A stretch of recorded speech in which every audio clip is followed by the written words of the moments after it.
Good morning, children. Hope you are safe and doing good. In previous class, we learnt about the mirrors. What is mirror? Mirror is an optical device with a polished surface that reflects the light falling on it. And then we learnt about the types of mirrors.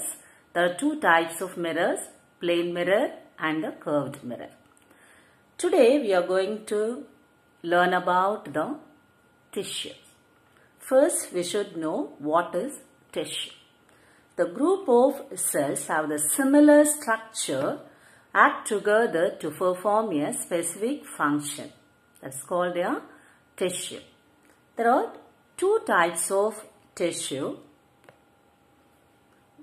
One is simple and another one is complex. First, we are going to see the simple tissue. The simple tissues are made up of cells the same type. The cells here, look at the picture and see that the cells are in same type, that is called simple tissues. And then the example of a simple tissue or glandular tissue.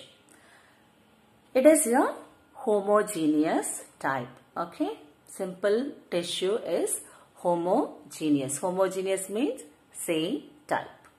Then complex tissues. What is meant by complex tissues? Are made up of different kinds of tissues. Look at the image here. You are seeing here the different types of cell. So example, tissues of dry skin. It is a heterogeneous. Okay. Complex tissue is heterogeneous. Next, we are going to see about the animal tissue. There are four types of animal tissues. The first one is epithelial tissue. This is the image of epithelial. And the next one is muscular tissue. This is the image. Then the third one is connective tissue. The fourth one is nervous tissue. There are four types of animal tissues. They are epithelial, muscular, connective and nervous tissue. How many types of animal tissues are there? There are four types of animal tissues. Epithelial tissue. This tissue covers and protects the internal and external surface of the animal body. Epithelial tissue for protection. Then types of epithelial tissues. The first one is squamous epithelium. What are the characteristics of squamous epithelium? The cells are large, extremely thin and flat. Large, thin and flat. Where is it located? At the blood vessels, lung alveoli, esophagus and the mouth and cheek. The lining of the mouth and cheek. Now what is the function of the squamous epithelium? Transport of substance through a selectively permeable membrane. Okay. Then the next one is columnar epithelium. This is an image of columnar epithelium. What is the characteristics of the columnar epithelium? The cells are tall and cylindrical like pillars. It's like a pillar. Where is it located?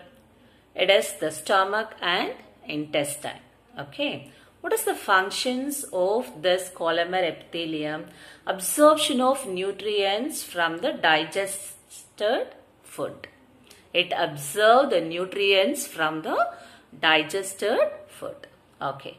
The next type of epithelial tissues is cuboidal epithelium. Okay. This is an image of cuboidal epithelium. So what are the characteristics of cuboidal epithelium? It is a cube shaped and placed on a basement membrane. Okay. Where is it located? It's a kidney tubules as well as in the ducts of the salivary glands. Okay.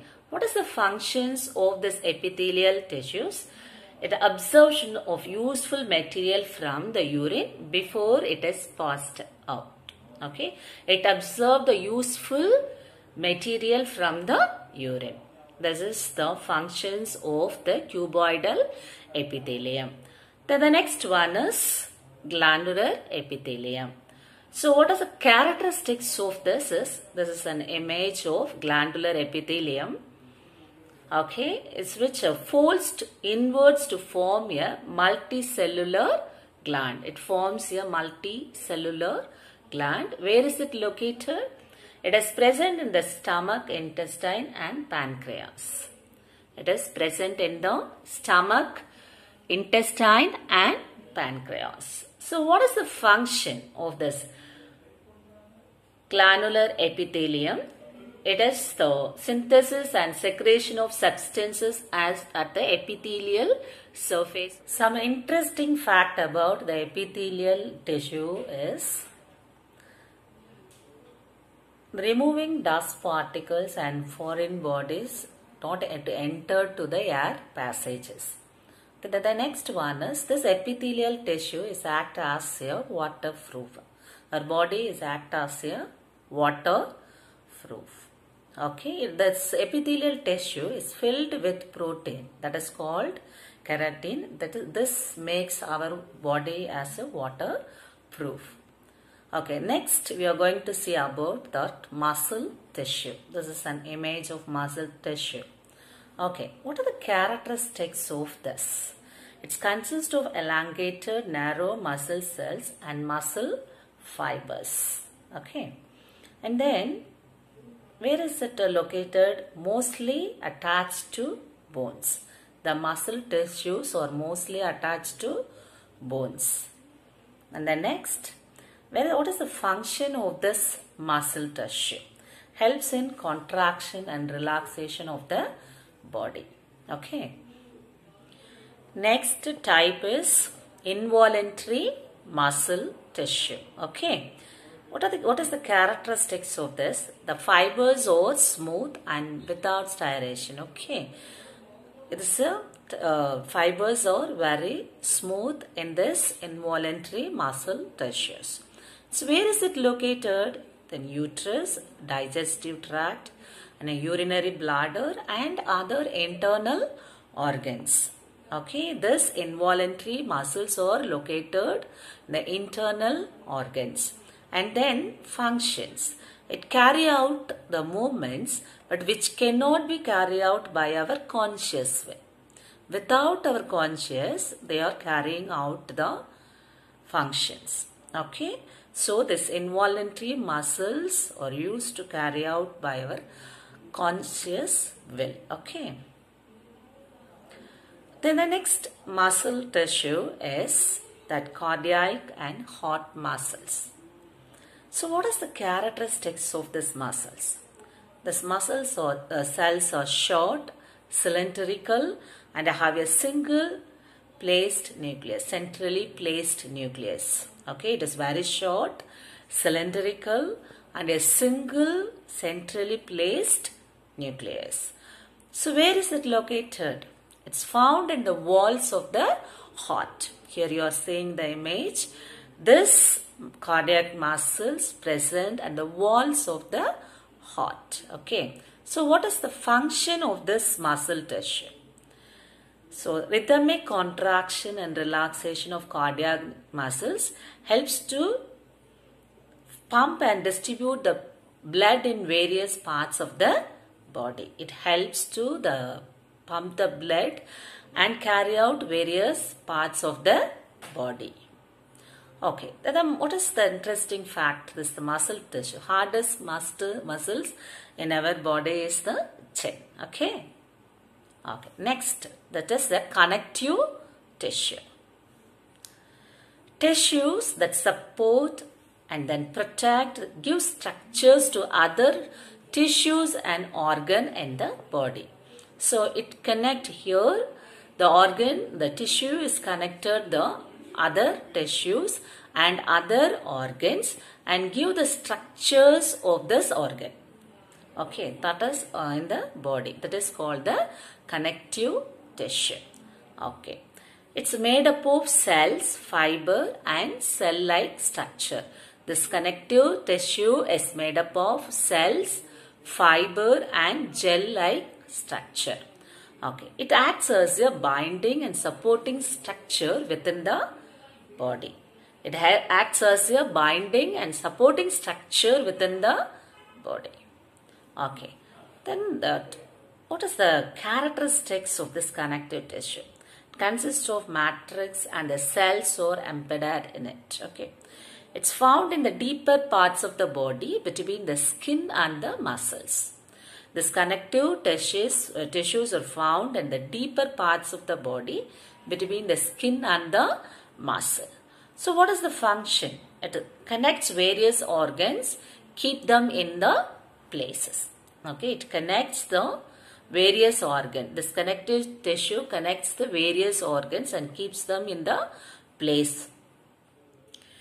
Types of connective tissue. So the first type is areolar tissue. So what is the characteristics of this tissue?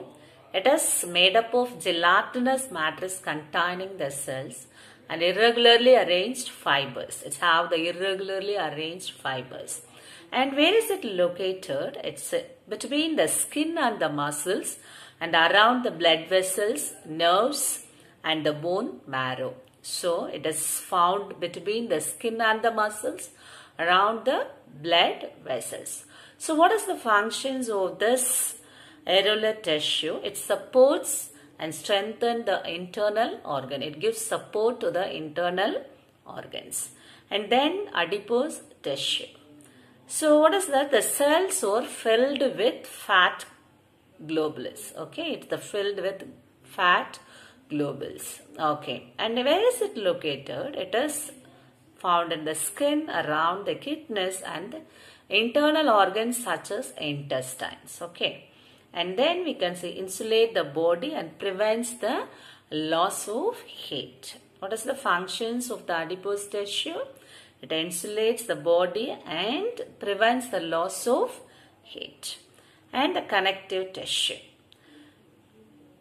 So what is the interesting fact about this connective tissue? The obese adults have 60 to 100 billion fat cells. But the non-obese adults have 30 to 50 billion fat cells. Okay, nervous tissue. It is made up of elongated cells called neurons. Okay, it's have your neurons. Each neuron consists of 3 parts. We have a lot of neurons in our body. And each neurons consists of 3 parts. One is cell body, axon and dendrites. Okay. And then where is it located? It's a component of the nervous system and encompasses the brain, spinal cord and nerves. And so what is the function of this? Its nerve cells mediate the transmission of messages from the brain to the whole body, other parts of the body. And then it's vice versa. It's take the messages from the other parts of the body to the brain. So I said we have a lot of neurons in our body. So when you are taking all the neurons and you keep it and lined up all the neurons, so it would be 600 miles long. It would be 600 miles long. Let's have a recap. Almost all the animals are made up of tissues. Tissues are group of cells that are similar in structure and work together to achieve particular functions. Tissues are group of cells that are similar in structure and work together to achieve particular function. There are 2 types of tissues. They are simple and complex tissue. Then we learnt about the animal tissue. There are 4 types of animal tissues. They are epithelial tissue, nervous tissue, connective tissue, muscle tissue. And then we learnt about the types of connective tissue, muscle tissue, nervous tissue and connective tissue. Do you all understand, children? Yes. Thank you, children.